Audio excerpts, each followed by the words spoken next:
মহান সৃষ্টিকর্তা মহাপ্রভু আল্লাহ পাকের মহিমার অন্ত নাই। দ্রুত গতিতে পথ চলিতে চলিতে রেন্টু সুন্দরবনের পথ না চিনিয়া লোকালয়ের দিকে জনবসতির দিকে যাইতে লাগিল। পথ চলিতে চলিতে মনে মনে আশা করিয়াছিল সুন্দরবন বেশি দূরে নয়। কিছুক্ষণের মধ্যে সুন্দরবনে প্রবেশ করিয়া প্রাণে বাঁচিয়া যাইবার দীর্ঘশ্বাস লইব। প্রধানমন্ত্রী শেখ হাসিনার লেলাইয়া দেওয়া ঘাতক খুনিদের হাত হইতে নির্ভয়ে নিরাপদ হইব। ঘাতকের বুলেট দেহের যে 4টি স্থানে বিদ্ধ হইয়াছিল, সেই ক্ষতস্থানে এই মুহূর্তে বেদনা যাতনা কিছুই অনুভব করিল না। সে মৃত্যু আতঙ্কে এতই বিভোর হইয়াছিল যে বুলেটে ক্ষতস্থানের জ্বালা যন্ত্রণা বুঝিবার সামর্থ্য তাহার ছিল না। সারা নিশি ত্রস্ত পথে হাঁটিয়া রেন্টু বড়ই ক্লান্ত হইল। মনে মনে ভাবিল, বহুদূরে আসিয়াছি, সুন্দরবনের কাছাকাছি। রাত্রি প্রভাত হইয়া আসিল। রেন্টু স্থির হইয়া বসিল। চতুর্দিকে উষার আলোয় আলোকিত হইতে লাগিল। সে নির্ভয়ে বসিয়া আছে। অদৃষ্টের লেখনে ঘটনাচক্রে কি সাংঘাতিক ব্যাপার ঘটিয়াছে তাহার কিছুই সে জানিতে পারে নাই। অদৃষ্টের লিপি খণ্ডাইতে মানুষের সাধ্য কি? রেন্টু সারাটি রাত্রি ত্রস্তপদে হাঁটিয়াছে সত্য, মনে মনে স্থির করিয়াছে বহুদূর আসিয়াছি।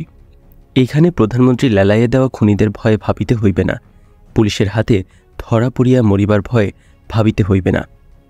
কিন্তু হায় অদৃষ্ট, তাহার ধারণা সম্পূর্ণ ভুল। সুন্দরবনের পথ ভুলিয়া সারা রাত্র লঞ্চ ঘাটের মধ্যেই ঘুরিয়াছে। প্রভাত হইল, চক্ষুর ধাঁধা ছুটিয়া গেল, প্রাণ চমকাইয়া উঠিল। মনে মনে বলিয়া উঠিল, আমার কপাল মন্দ, হায় আমি কি করলাম? প্রাণ বাঁচাইতে সারা রাত পরিশ্রম করিয়া হাঁটিলাম, কি কপাল! এ তো সেই লঞ্চঘাট। পথ দেখাইতে রেন্টুর সঙ্গে আসা বাবু যে স্থানে দাঁড়াইয়া তাকে ইশারা করাইয়া সুন্দরবনের পথ দেখাইয়া বিদায় লইয়াছিল, এই তো সেই স্থান। রেন্টু চমকাইয়া উঠিল। এই তো সেই পথ, সেই পথের দৃশ্য, সেই লঞ্চঘাট। ঘটিয়াছেও তাহাই। পথ প্রদর্শক একমাত্র সঙ্গী বাবু যেই স্থানে তাহাকে রাখিয়া চলিয়া গিয়াছে, দ্রুত হাঁটিয়া সারা নিশি ঘুরিয়া ফিরিয়া প্রভাতে আবার সেই স্থানেই ফিরিয়া আসিয়াছে। রেন্টুর মনে শঙ্কা, যে ঢাকা হইতে খুলনা হইয়া সুন্দরবন অভিমুখে যাত্রা করিয়াছে, এতক্ষণে নিশ্চয়ই ইহা প্রকাশ হইয়া পড়িয়াছে। ঘাতকের দল হয়তো তাহাকে অনুসরণ করিতেছে। না, নিরাশ হইয়া এখানে বসিয়া থাকা উচিত হইবে না। সূর্যোদয় হইলেই এই স্থান ছাড়িয়া সম্মুখের বেতগাছের ঝোপের মধ্যে লুকাইয়া থাকিবে। কোন রকমের দিনটা পার করিতে পারিলেই বোধহয় বাঁচিয়া যাইবে। সন্ধ্যা ঘোর হইলেই আবারও সুন্দরবনের পথ ধরিবে। বিলম্ব না করিয়া রেন্টু বেতগাছের ঝোপের মধ্যে প্রবেশ করিল। প্রবেশকালে বেতের কাটা শরীরে বিদ্ধ হইল, উহা ঝোপের মধ্যে রেন্টুর প্রবেশ ঠেকাইতে পারিল না। ঝোপের মধ্যস্থান গাছশূন্য, ফাঁকা, পরিষ্কার। এই স্থানে শুধু বসিয়া থাকাই না, ইচ্ছা করিলে শুইয়াও থাকা যাইবে। বেতঝোপের কিনারা ঘেঁষিয়া পুকুরের ন্যায় জলাশয়। জলাশয়ের পাড় ধরিয়া সারি সারি ভেনা গাছ।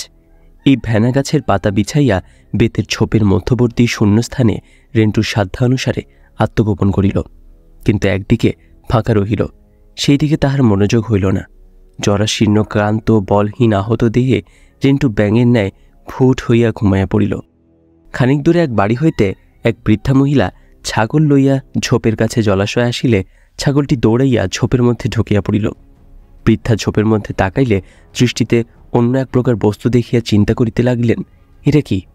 মানুষের ন্যায় পোশাক পরিহিত মনে হইতেছে, কিন্তু মানুষ বোধ হইতেছে না। মাথা, ঘাড়, মুখ দেখা যাইতেছে না। এ কি ব্যাপার?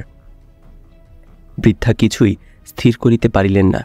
ধীরে ধীরে ঝোপের নিকট যাইয়া দেখিলেন একটি মানুষ ব্যাঙের আকারে 2 পায়ের মাঝে মাথা ঢুকাইয়া মৃত প্রাণীর ন্যায় পড়িয়া রয়েছে। রেন্টুর অবস্থা দেখে বৃদ্ধার অন্তরে আঘাতপ্রাপ্ত হইলেন, হৃদয়ে ব্যথা অনুভব করিলেন। হৃদয়ের ব্যথায় আহা আহা করিয়া বলিয়া উঠিলেন, কে গো বাছা তুমি? কোন মায়ের কলিজার ধন গো বাবা তুমি? কোনো সাড়া শব্দ না পাইয়া মুখে বলিলেন, তুমি কি বাবা বাঁচিয়া আছো?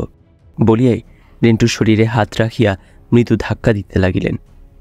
রেন্টুর দেহে হাত দিয়াই বৃদ্ধ চমকাইয়া উঠিলেন। রেন্টু মরে নাই, কিন্তু প্রচণ্ড জ্বরে তার দেহ পুড়িয়া যাইতেছে। সে জ্ঞান হারাইয়া পড়িয়া আছে।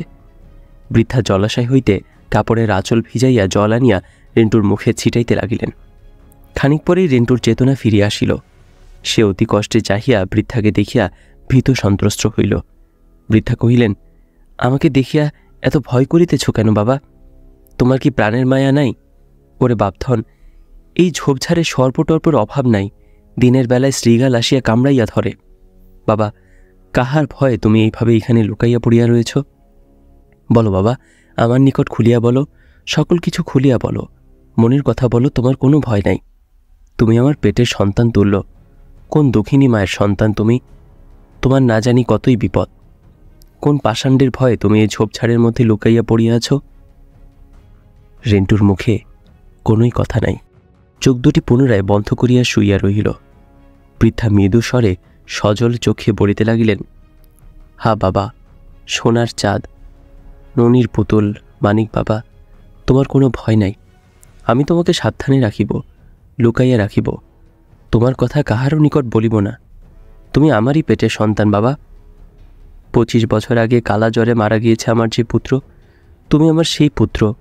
আল্লাহ আমাকে আবার তোমাকে ফিরাইয়া দিয়াছেন। তোমাকে আর আমি জ্বরে মরিয়া যাইতে দিব না। আমার সেই পুত্র অমর, অমর তোমাকে বুকের মধ্যে রাখিব, প্রাণের মধ্যে রাখিব। মাতৃতুল্য দয়াবতী নারী রেন্টুকে তুলিয়া নিজে বস্ত্রের আবরণে গাত্র ঢাকিয়া আপন গৃহে লইয়া গেলেন। প্রচণ্ড জ্বরে পড়িয়া যাওয়া রেন্টুর মস্তক এবং কপাল জলে ভেজা শাড়ির অঞ্চল দ্বারা মুছিয়া বলিতে লাগিলেন, বাবা, তুমি আমার মরিয়া যাওয়া পুত্র অমর। তোমার প্রতি যে অন্যায় করিবে, অত্যাচার করিবে, নিঃসন্দেহে তার অমঙ্গল হইবে, হইবেই হইবে, তাহার ধ্বংস হইবেই হইবে। দয়াময় খোদা ওই অত্যাচারীকে রক্ষা করিবেন না। বাবা, আমি তোমার মা। মায়ের কোল হইতে যমদূতও তোমাকে ছিনাইয়া লইয়া যাইতে পারিবে না। এই মায়ের দেহে প্রাণ থাকিতে তোমাকে কেহ ক্ষতি করিতে পারিবে না। বাবা, কিছু খাও। এই বলিয়া মুড়ি গুড় খাইতে দিলেন। পেটে প্রচুর ক্ষুধা থাকিলেও প্রাণের ভয় এবং জ্বরের তাপে মুখে খাদ্য যাইতেছিল না। মাতা আপন পেটের সন্তানের অনিচ্ছায় যেমন মুখে খাদ্য তুলিয়া দিয়া আহার করান, বৃদ্ধা সেইরূপে মুড়ি ও গুড় হাতে তুলিয়া রেন্টুর মুখে দিতে লাগিলেন। আহার শেষ হইলে বিছানা পাতিয়া কহিলেন, বাবা, এই বিছানায় শুইয়া ঘুমাও। দুপুরের আহারের সময় হইলে তোমাকে জাগাইয়া খাওয়াইব। পলিথিন ব্যাগ হইতে 2টি 500 মিলিগ্রাম সেফ্রাট ক্যাপসুল বাহির করিয়া পানি দ্বারা গিলিয়া খাইয়া রেন্টু শুইয়া পড়িল। একে তো 4টি গুলিতে আহত, তার উপর বিরামহীন রাত্র জাগিয়াছে, সেই সাথে হাঁটিয়াছে। মরার উপর খাড়ার ঘায়ের ন্যায় প্রচণ্ড জ্বর। মাতৃকোলে শিশুর ন্যায় রেন্টু ঘোর নিদ্রায় অচেতন হইয়া পড়িল না জ্ঞান হারাইয়া ফেলিল বুঝা গেল না। গৃহের এক কক্ষে অতি নির্জন স্থানে রেন্টু মৃতের ন্যায় শুইয়া আছে। অন্য কক্ষে পূজনীয় মুক্তিদাত্রী দয়াবতী স্নেহময়ী বৃদ্ধাকে গৃহকর্তা বলিতেছেন। লঞ্চঘাটের লোকেরা বলাবলি করিতেছে, গতকালকে এইদিকে এক পলাতক ফেরারি আসামি লঞ্চযোগে আসিয়াছে, পুলিশ আসিয়া তাহাকে খুঁজিতেছে। হঠাৎ রেন্টু তাহার মাতার কণ্ঠ শুনিল। স্নেহময়ী জন্মদাত্রী গর্ভধারিণী মাতা তাহাকে বলিতেছেন, শীঘ্রই পালাইয়া যা, পশ্চিম মুখে পালাইয়া যা, তোর মহাবিপদ আসিয়াছে। ওঠ, আর বিলম্ব করিস না, এই মুহূর্তেই পালাইয়া যা। বলিয়াই মাতা তাহাকে ধাক্কাইয়া ঘুম হইতে উঠাইতে লাগিলেন। মায়ের জাদুর স্পর্শ ও কণ্ঠের মধুর ডাক শুনিয়া রেন্টুর হুঁশ ফিরে আসিল। সে হুড়মুড় করিয়া উঠিয়া ওষুধের ব্যাগটি এক ঝটকায় হাতে লইয়া দিনের ভাগেই গৃহের পিছন দিক দিয়া বাহির হইয়া পড়িল। বৃদ্ধা রমণীকে বলিবার ফুটস্রোত পাইল না, সাহস ও ভরসা কিছুই পাইল না। আবারও শুরু হইয়া গেল পালাইবার পালা। সে ঊর্ধ্বশ্বাসে ছুটিয়া চলিতে লাগিল। পথ হারাইবার ভয়ে শিবসা নদীর কূল ধরিয়া রেন্টু ছুটিতে লাগিল। প্রাণে বাঁচিয়া থাকিতে প্রাণ লইয়া পালাইতে হইতেছে। এই সময় বৃদ্ধা রমণীর কথা, রীতিনীতির কথা, ভদ্রতার কথা কিছুই মনে হইতেছে না। শুধু প্রাণ বাঁচাইতে প্রাণ লইয়া পালাইবার চেষ্টা চলিতেছে। এদিকে গৃহকর্তার কথা না শুনিয়া গৃহকর্ত্রী বৃদ্ধা রমণী কাঁদিয়া উঠিয়া বলিতে লাগলেন, না না, ওই কক্ষে কেহ নাই, কেহ নাই, তুমি বিশ্বাস করিও, ওই কক্ষে কেহ নাই, আমি তোমাকে ওই কক্ষে যাইতে দিব না। বলিয়া কক্ষের দরজা আগলাইয়া দাঁড়াইয়া বলিতে লাগিলেন, আমার অমর, আমার অমর, 25 বছর পর আমার অমরকে আবার ফিরিয়া পাইয়াছি, তুমি অমরকে পুলিশে ধরাইয়া দিবে না। গৃহকর্ত্রীর এইরূপ প্রলাপ শুনিয়া গৃহকর্তা রীতিমতো অবাক হইলেন এবং গৃহকর্ত্রীর বাধা উপেক্ষা করিয়া ওই কক্ষে প্রবেশ করিয়া ভালো করিয়া দেখিয়া গৃহকর্ত্রীকে কহিলেন, তুমি কী সব প্রলাপ বকিতেছ? এই কক্ষে তো কিছুই নাই। গৃহকর্ত্রী ভালো করিয়া তাকাইয়া দেখিলেন সত্যি কক্ষ শূন্য।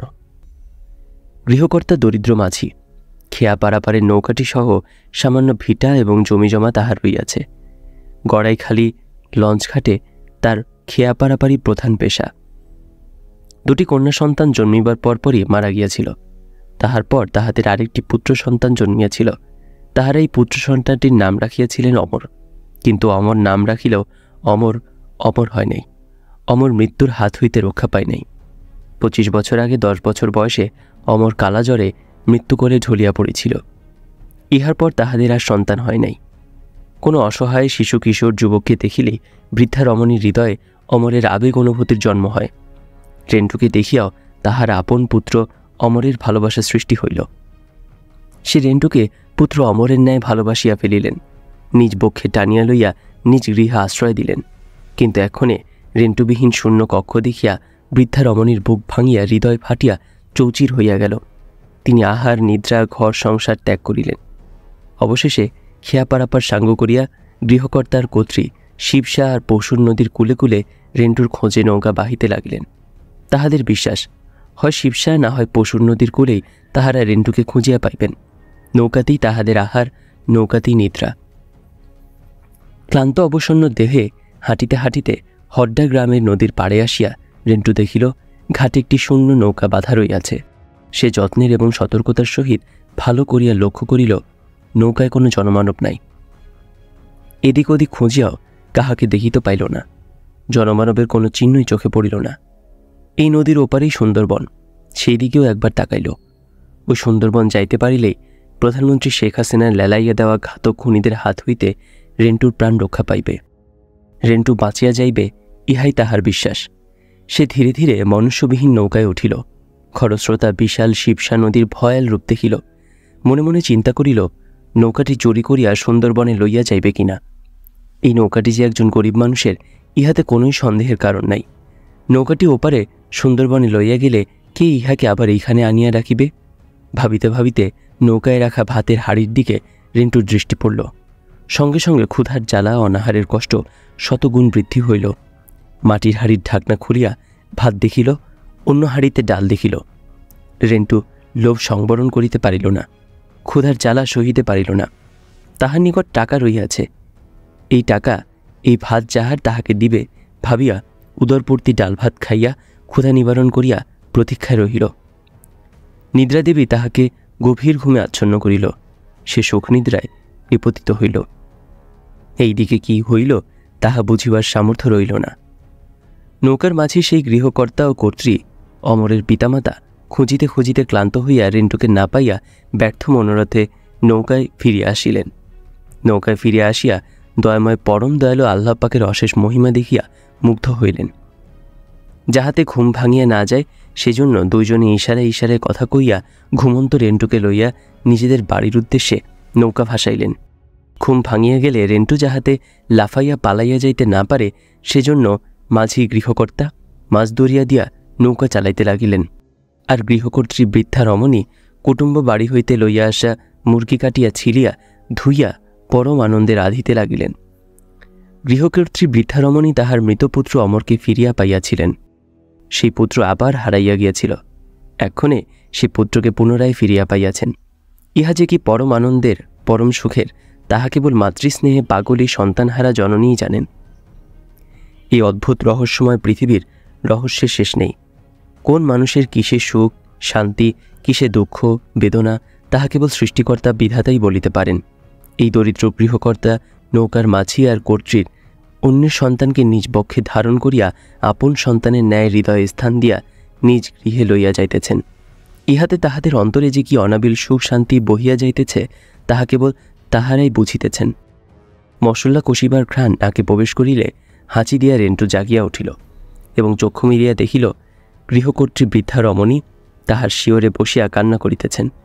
বৃদ্ধা কহিলেন, বাবা, তোমার কোনোই চিন্তা নাই, তুমি পরম নিশ্চিন্তে ঘুমাও। রেন্টু কহিল, মা, আমাকে কোথায় লইয়া যাইতেছেন? বৃদ্ধা কহিলেন, তোমাকে আমাদের বাড়ি লইয়া যাইতেছি। রেন্টু কহিল, মা, আপনাদের বাড়ি লইয়া গেলে আমাকে উহারা মারিয়া ফেলিবে। বৃদ্ধা কহিলেন, আমরা তোমাকে বুকে আগলাইয়া রাখিব, জমেও তোমাকে ছুঁইতে পারিবে না বাবা। রেন্টু কহিল, মাগো, যে যমে আমাকে হত্যা করিতে চাহিতেছে সেই যমের হাত হইতে আমাকে বাঁচাইবার শক্তি আপনার নাই। বৃদ্ধা কহিলেন, বাবা, তুমি আমার মৃতপুত্র অমর। দয়াময় আল্লাহ দয়া করিয়া 25 বছর পর তোমাকে আমার নিকট ফিরাইয়া দিয়াছেন। তোমাকে ছাড়া আমি বাঁচিব না। তোমাকে না লইয়া আমি বাড়ি ফিরিব না। আজ 3 দিন 3 রাত্রি এই নৌকায় করিয়া আমরা তোমাকে সন্ধান করিতেছি। তুমি আমাদিগের সঙ্গে না চলিলে এই শিবসার মাছ দরিয়ায় নাও ডুবাইয়া আমরা সকলেই একসাথে মরিব। শিবসার কামট আমাদের সকলকে কাটিয়া খাইবে। কামট ছিল কুমিরের ন্যায় এক জাতীয় জলপ্রাণী। রেন্টু কহিল, মা, আমাকে বাঁচাইতে হইলে আপনাদের সাহায্য, আপনাদের দয়া অতীব প্রয়োজন। বাঁচিবার জন্য আজ আমি গৃহহারা হইয়া মাতা, স্ত্রী, কন্যা, সন্তানদের ফেলিয়া বন বাদর পথে ঘাটে পালাইয়া বেড়াইতেছি। দেশের প্রধানমন্ত্রী শেখ হাসিনা আমাকে হত্যা করিবার জন্য ঘাতক পুলিশ এবং খনি সন্ত্রাসী অবৈধ অস্ত্রধারীদের লেলাইয়া দিয়াছেন। তাহারা হত্যার উদ্দেশ্যে আমাকে গুলি করিয়াছে। এই যে দেখুন, আমার দেহে 4টি গুলির ক্ষত রইয়াছে। আমি আহত হইয়া কোনো ক্রমে জীবন লইয়া পলাইয়া বেড়াইতেছি। ঘাতক পুলিশ এবং খনির দল আমাকে হত্যা করিবার জন্য আমার পিছন পিছন আপনাদের গ্রাম পর্যন্ত আসিয়াছে। দেশের প্রধানমন্ত্রীর হাত হইতে আমাকে রক্ষা করিবার ক্ষমতা আপনাদের কি রইয়াছে? আপনাদের বাড়ি গেলে আমার নিশ্চিত মৃত্যু হইবে। বাঁচিবার আর কোনো আশাই থাকিবে না। শেখ হাসিনার নিয়োজিত ঘাতকদের হাতে নিহত হওয়ার চাইতে শিবসা নদীতে ডুবিয়া কামটের কামড়ে মরিয়া যাওয়া অনেক ভালো। রেন্টুর কথা শুনিয়া গৃহকর্তা ও গৃহকর্ত্রী নিশ্চুপ হইয়া রহিলেন। অতঃপর রেন্টু কহিল, মাগো, আমি বাঁচিতে চাই, আর আপনাদের সাহায্য ছাড়া আমি বাঁচিতে পারিব না। আপনারা কি দয়া করিয়া আমাকে বাঁচিতে সাহায্য করবেন? নৌকার মাঝি বলিলেন, বাবা, এতক্ষণ আমি কোনো কথা কই নাই, শুধু তোমাদের কথা শুনিয়াছি। তুমি যখন আমার প্রাণের সহধর্মিণীকে মা বলিয়া ডাকিয়াছ, এক্ষণে তুমি আমাদের পুত্র হইলে। বলো বাবা, বলো, আমরা তোমাকে কি দিয়া সাহায্য করিতে পারি? আমাদের জীবন চলিয়া গেলেও আমরা তোমাকে সাহায্য করিব। গৃহকর্তা আর কথা না বাড়িয়া সুন্দরবনের দিকে নৌকা বাহিতে লাগিলেন। গৃহকর্ত্রী রান্নার ফাঁকে ফাঁকে রেন্টুর মাথায় ও শরীরে সরিষার তেল মালিশ করিতে লাগিলেন। পশ্চিম গোধূলি রক্তিম বর্ণ করিয়া সন্ধ্যা ঘনাইয়া আসিল। নৌকাটি একটি খাল ধরিয়া বহু প্রতীক্ষিত, বহু আকাঙ্ক্ষিত সুন্দরবনে প্রবেশ করিল। রেন্টু প্রাণ ভরিয়া বাঁচিয়া যাইবার দীর্ঘশ্বাস লইল।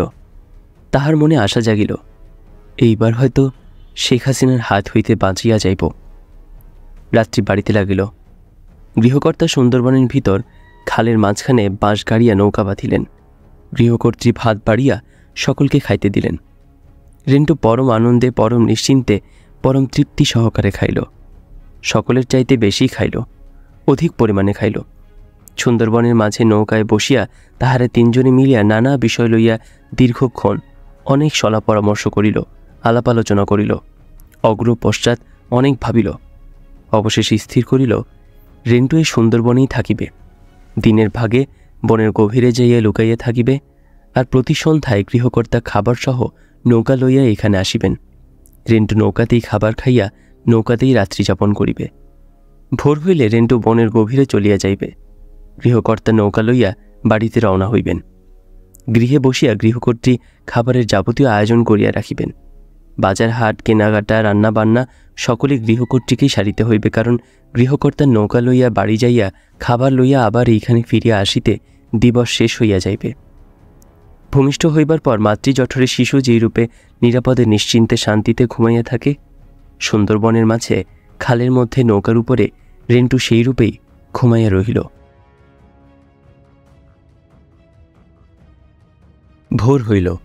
সুন্দরবনের নানা প্রজাতির পশু পাখির কলকাকলিতে রেন্টুর ঘুম ভাঙিল। সে আতঙ্কহীন মনের আনন্দে জাগিয়া উঠিল। গৃহকর্ত্রী বৃদ্ধা রমণী রাতের খাওয়া হইতে বাঁচিয়া যাওয়া মুরগির অংশ, মাংস আর ভাত খাওয়াইয়া আল্লাহ পাকের পবিত্র কালাম পাঠ করিয়া রেন্টুর শরীরে ফু দিয়ে গেলেন। রেন্টু তাহার নিকট থাকা টাকা তাহাদের দিয়ে দিল। প্রথমে তাহারা টাকা নিতে চাহে নাই। তাহাতে রেন্টু বলিল, আপনি নৌকা চালাইয়া টাকা জোগাড় করিতে গেলে আমি না খাইয়া থাকিব, আবার আমার নিকট টাকা থাকিতে আপনারা ধারকর্য করিবেন। তাহা ছাড়া এই বনে আমার টাকার কোনো প্রয়োজনও হইবে না। অতএব যতদিন দয়াময় পরম দয়ালু আল্লাহ পাক আমাকে এইখানে রাখিবেন, ততদিন এই টাকা দিয়েই আমরা সকলে খাইব। টাকার প্রয়োজন হইলে আপনারা ভাবিবেন না। আল্লাহ পাক দয়া করিলে ইনশাল্লাহ টাকা জোগাড় হইবে। এই বলিয়াই তাহাদের পায়ে হাত দিয়ে সালাম করিয়া ঔষধের ব্যাগ হাতে লইয়া নৌকা হইতে নামিয়া সে সুন্দরবনের গভীরে অদৃশ্য হইল। গৃহকর্তা আর কর্ত্রী সুহাস্য মলিন বদনে নিজ গৃহপানে ফিরিয়া চলিলেন। শুরু হইল রেন্টুর সুন্দরবন জীবন। প্রতি সন্ধ্যায় গৃহকর্তা নৌকাযোগে খাবার লইয়া এখানে আসিয়া রেন্টুকে লইয়া একত্রে খাইয়া নৌকায় রাত্রিযাপন করিতে লাগিলেন। ভোরে রেন্টু বনের গভীরে লুকাইতে লাগিল। গৃহকর্তা নিজ গৃহে ফিরিয়া যাইতে লাগিলেন। বনের কত পশু পাখির সঙ্গে রেন্টুর ক্ষণিকের ভাব জমিতে লাগিল। বনে লতাপাতা আর ডালপালা দিয়ে, গাছের সহিত গাছের জোড়া দিয়ে, গাছের উপরে স্বাচ্ছন্দ্যে বসিয়া থাকিবার একটি জায়গাও রেন্টু তৈয়ার করিল। সেই জায়গায় বসে সে আল্লাহ বিল্লাহ করে নামাজ আদায় করে আর উচ্চস্বরে বনের পশু পাখির সঙ্গে কথা বলে। দেশের প্রধানমন্ত্রী হয়ে শেখ হাসিনা নাগরিককে বিনা বিচারে হত্যা করার জন্য আদা জল খেয়ে নেমেছেন, সে কথাও রেন্টু বনের পশু পাখি এবং বৃক্ষরাজিকে বলে।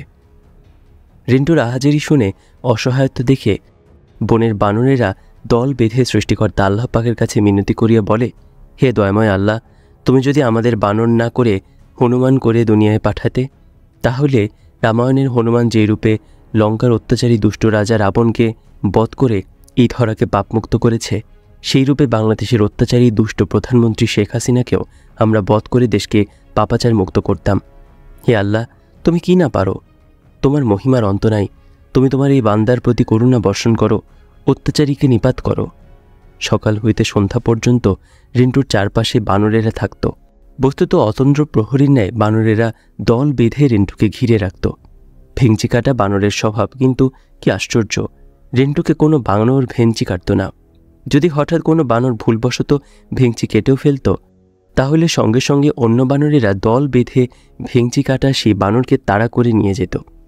সন্ধ্যার আগে রেন্টু যখন খালপাড়ের সেই জায়গার উদ্দেশ্যে রওনা হতো, বানরেরা গাছে গাছে লাফিয়ে খালের নৌকা পর্যন্ত সঙ্গে আসত। দিনের পর রাত্রি, রাত্রের পর দিন আসতে লাগলো। এরকম দিন রাত্রির যাওয়া আসা চলতে লাগলো। দিনের পর দিন, রাতের পর রাত যেতে লাগলো। সূর্যের পর চন্দ্র আসতে লাগলো, চন্দ্রের পর সূর্য আসতে লাগলো। চন্দ্রবিহীন নক্ষত্র উদয় হলো। চন্দ্র উঠল, চন্দ্র ডুবল। ভরা পূর্ণিমার রাত্রি আসলো। জোয়ারের পানি সুন্দরবন তলাইল। চন্দ্রবিহীন গহীন কাল অন্ধকার রাত্রি আসিল, চলিয়া গেল। কিন্তু কতবার আসিল, কতবার চলিয়া গেল, রেন্টু তাহা গণনা করিয়া মনে রাখিতে পারিল না। কিবা দিবা কিবা রাত্রি, তাহারও কোনো খেয়াল রহিল না। কি আছে বিধাতার বিধানে, তাহা বিধাতাই জানিবেন। কোনো মানুষেরই তাহা বোধগম্য হইবে না। ঘণ্টাখানিক হইবে গৃহকর্তা রেন্টুকে নামাইয়া দিয়া নৌকা লইয়া আপন গৃহের দিকে চলিয়া গিয়াছেন। যাইবার কালে বলিয়া গিয়েছেন, আজ তোমার জন্য পিঠা লইয়া আসিব। গতকাল আসিবার সময় তোমার মা বলিয়াছেন, আজ তিনি পিঠা বানাইয়া রাখিবেন। রেন্টু বনের গভীরে গাছের উপর বসে থাকবার এবং নামাজ পড়বার যে স্থান বানিয়েছে, সেই স্থানে উঠে পা লম্বা করে দিয়ে অর্ধশায়িত হয়ে মনে মনে ভাবছে, মা কাঁদিতে কাঁদিতে নিশ্চয়ই অন্ধ হইয়া গিয়েছেন। স্ত্রীও কাঁদিতে কাঁদিতে নিশ্চয়ই পাগলিনী হইয়াছে। কন্যারা কাঁদিতে কাঁদিতে অযত্নে অবহেলায় নিশ্চয়ই বোবা হইয়াছে। এই পৃথিবীতে তাহাদের দেখিবার কেউ নাই। তাহারা কতই না অসহায় হইয়া রইয়াছে। প্রধানমন্ত্রী শেখ হাসিনা কর্তৃক নিয়োজিত বেআইনি অস্ত্রধারী খুনি ঘাতকেরা এতদিনে কি তাহাদের হত্যা করিয়া ফেলিয়াছে, নাকি অপহরণ করিয়া লইয়া গিয়াছে, তাহা কেবল বিধাতাই জানেন। এই জাতীয় ভাবনায় রেন্টুর মন তলাইয়া গেল।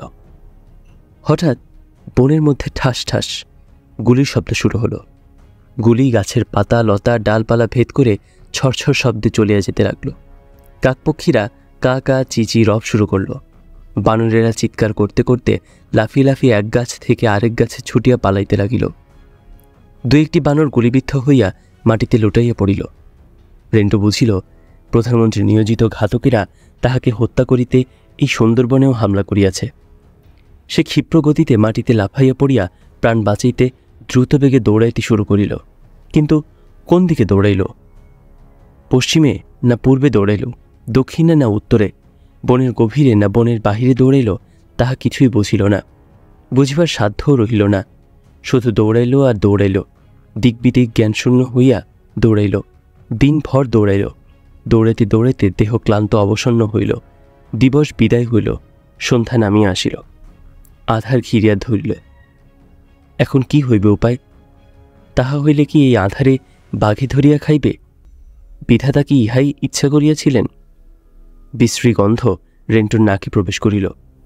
বাঘের হাতে মরিবার ভয়ে ভীত হইয়া সে তাড়াতাড়ি নিকটবর্তী একটি বড় সুন্দরী গাছে বাহিয়া উপরে উঠিতে লাগিল। উঠিতে উঠিতে একেবারে গাছের মগডালে যাইয়া বসিল। এই ডাল চিকন না মোটা, তাহার ভার বহিবার সামর্থ্য এই ডালে রহিয়াছে কিনা তাহা হিসাব করিয়া দেখিল না। নিচে মাটিতে, দক্ষিণে, সম্মুখে, পিছনে, চতুর্পাশে নানা আকারে নানা প্রকৃতির হিংস্র চক্ষু জলজল করিয়া জ্বলিয়া উঠিল। নীলাভ চক্ষুগুলি টর্চ লাইটের ন্যায় জ্বলিতে লাগিল। যে ডালে বসিয়াছিল সেই ডাল মর্মর আওয়াজ করিয়া ভাঙিয়া পড়িল। অন্ধকার অনুমান করিয়া রেন্টু এই ডাল ও ডাল ধরিয়া ঝুলিয়া থাকিবার চেষ্টা করিল, কিন্তু কপাল মন্দ থাকিলে অভাগার যাহা হয় তাহাই হইল। যে ডাল সে ধরিল সেই ডালই ভাঙিয়া পড়িল। ঝুলিতে ঝুলিতে মর্মর শব্দে ডাল ভাঙিতে ভাঙিতে রেন্টু ধপাস করিয়া নিচে পড়িয়া গেল। এই শব্দে চতুর্পাশে জড়ো হওয়া জলজল চক্ষুগুলি হঠাৎ দূরে সরিয়া গেল। রেন্টু যে গাছের গোড়ায় পড়িল সেই গাছ ধরিয়াই আবার উঠিয়া আসিল। গাছের উপরে আসিয়া এবার গাছের মূল শাখাকে সে শক্ত হাতে জড়াইয়া ধরিয়া রহিল। কিছুক্ষণের মধ্যে নিচে মাটিতে গাছে গাছে আবারও চক্ষু জলজল করিয়া উঠিল।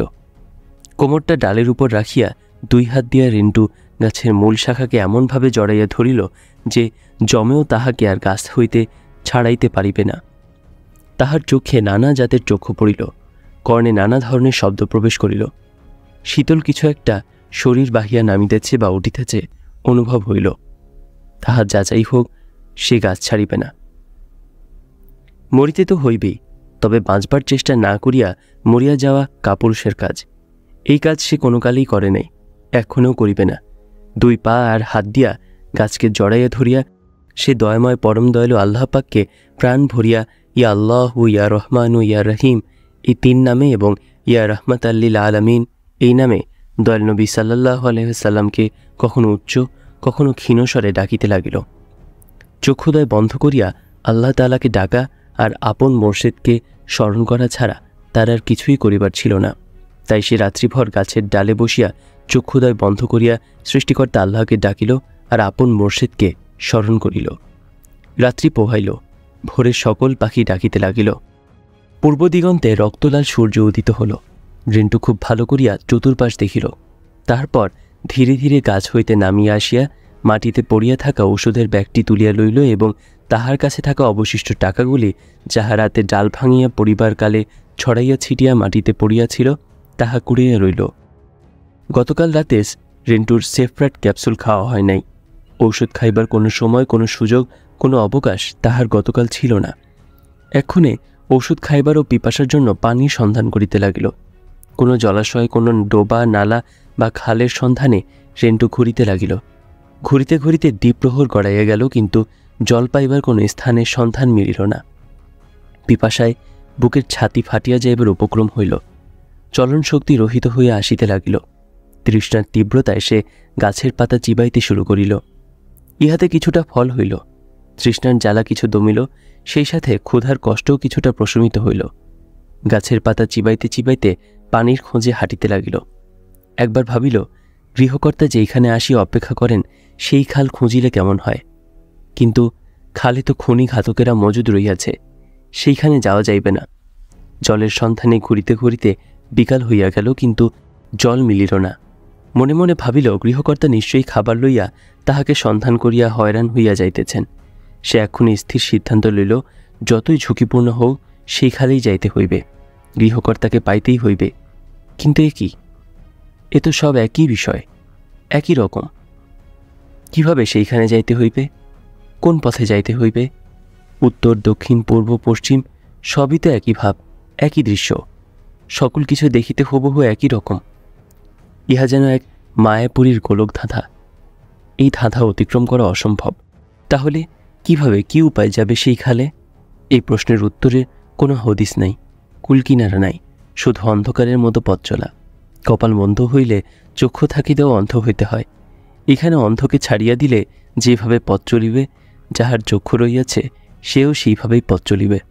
শুধু হাঁটিতে হইবে, ভাগ্য যেইখানে লইয়া যায়। রেন্টু এখনে তাহাই করিতেছে, শুধু হাঁটিতেছে। একই জায়গায় ঘুরিতেছে নাকি সোজা যাইতেছে তাহা পরম দয়ালু আল্লাহই জানেন। চলিতে চলিতে আবারও সন্ধ্যা ঘনাইয়া আসিল। গতরাতের কথা তাহার মনে পড়িল। সে ভাবিল, সন্ধ্যা হইবার আগেই দেখিয়া শুনিয়া বাছিয়া ভালো দেখিয়া পছন্দসই একটি বৃক্ষে যাইয়া আশ্রয় লয়েই ভালো।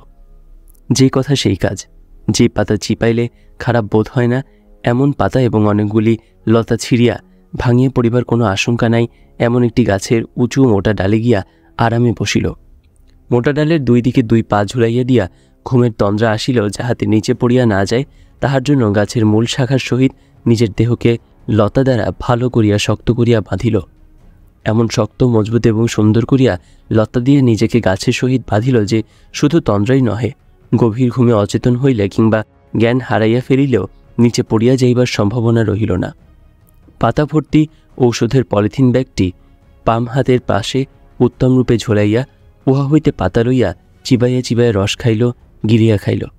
রাত্রি আধার হইল, ভোর হইল, সূর্যোদয় হইল। রেন্টুর ঘুম ভাঙিল, নিচে নামিয়া আসিল। আবারও জলের সন্ধানে বাহির হইল। এই মুহূর্তে পানি তাহার সবচাইতে বেশি প্রয়োজন। গত 2 দিন হইয়া গেল ঔষধ খাওয়া হয় নাই। পানি ছাড়াই ক্যাপসুল গিলিবার কয়েকবার চেষ্টা করিয়া সফল হইল। পানির খোঁজে হাঁটিতে হাঁটিতে দ্বিপ্রহর হইয়া আসিল। হঠাৎ তাহার চোখে একটি গুইসাপ ধরা পড়িল। সে ভাবিল, গুইসাপ যদিও উভচর প্রাণী, তথাপিও মাছই তার প্রিয় খাদ্য। নিশ্চয়ই আশেপাশে কোথাও পানি আছে, খাল, নদী বা জলাশয় আছে। গুইসাপটি যেই দিকে যাইতেছে রেন্টুর তীক্ষ্ণ দৃষ্টি উহাকে লক্ষ্য রাখিয়া সেই দিকেই যাইতেছে।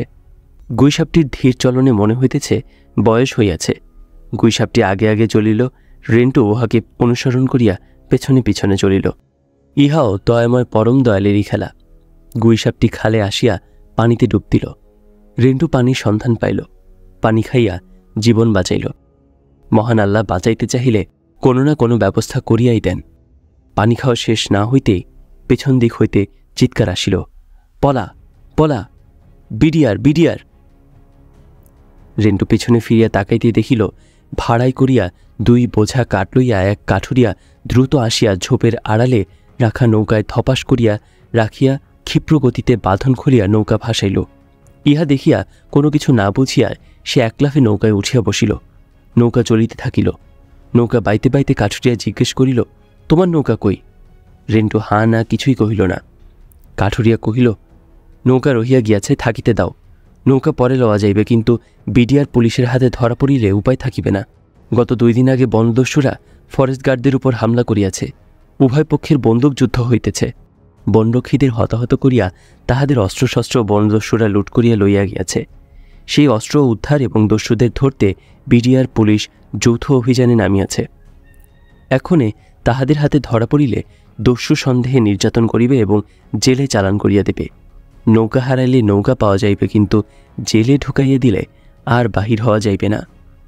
এক্ষণে রেন্টু বুঝিল 2 দিন আগের গোলাগুলি হওয়া, বানর নিহত হওয়া তাহার প্রাণ লইয়া পালানোর প্রকৃত কারণ। সে চিন্তা করিল, এইখানেই সুন্দরবনে আর থাকা যাইবে না। এইখানে থাকিলেও ধরা পড়িবার ভয়, আর ধরা পড়িলে তাহার দেহের 4টি গুলির ক্ষত দেখিয়া নিশ্চিত একজন পাকা বনদস্যু মনে করিয়া অন্য দস্যুদের ধরিতে ও অস্ত্র উদ্ধার করিতে প্রথমেই চলিবে সীমাহীন বর্বর শারীরিক নির্যাতন। সেই নির্যাতনে যদিও বা বাঁচিয়া যায়, তাহা হইল প্রকৃত পরিচয় পাইয়া প্রধানমন্ত্রীর কর্ণে এই সংবাদ পৌঁছাবে, তাহাতে মৃত্যু আরও নিশ্চিত হবে। সুতরাং সুন্দরবন হইতে পালাইয়া যাওয়া ছাড়া আর কোনো গতান্তর নাই। যাহার জন্য এত কষ্ট করিয়া এই সুন্দরবনে আসিয়াছিল, এই সুন্দরবনেও আশ্রয় পাওয়া তাহার আর ভাগ্যে হইল না। সে এক্ষণে কয়রা থানার আমাদি ইউনিয়নের জায়গিরমহল গ্রামের নৌকার মাঝি। সুন্দরবন হইতে অবৈধভাবে কাঠ কাটিয়া লোকালয়ে যাইয়া বিক্রি করাই যাহার পেশা। নাম তাহার রহিম। এই রহিমের সঙ্গেই নৌকায় করিয়া সুন্দরবন ত্যাগ করিয়া অজানার পথে নতুন করিয়া যাত্রা শুরু করিল।